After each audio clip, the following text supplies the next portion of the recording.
Mga kabrigada, matapos nga ikasan itong nakaraang Sabado sa Talon 1, Las Piñas City, ang panalo sa Power Cells Caravan ng Brigada News FM Manila Team. Aba, bumisita muli tayo sa isa pang barangay dyan sa Las Piñas.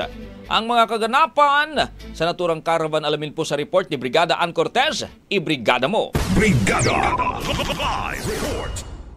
Maaga pa lang ay muling binisita ng Brigada News FM Manila Team ang Manuyo 1 Las Piñas City para sa bagong yugto ng panalo sa Power Cells Caravan, kung saan agad na luminya ang mga residente na naturang lugar para magparehistro at makasama sa masayang palaro na dala ng brigada at maging Power Cells. Sa pagsisimula ng caravan, game na nakilaro ang mga ito kung kahit agad ding napuno ng sigawan at tawanan ng lugar. Tuwang-tuwa rin namang inuwi ng mga masuswerteng manlalaro ang kanilang mga pa-premium grocery items tulad ng alang ng bigas, noodles at magiging canned goods. Habang may ilan din sa mga ito ang nakakuha ng iba't ibang produkto ng Power Cells tulad ng Power Cells Herbal Capsule, Power Cells Salabat at Power Cells Soya Coffee.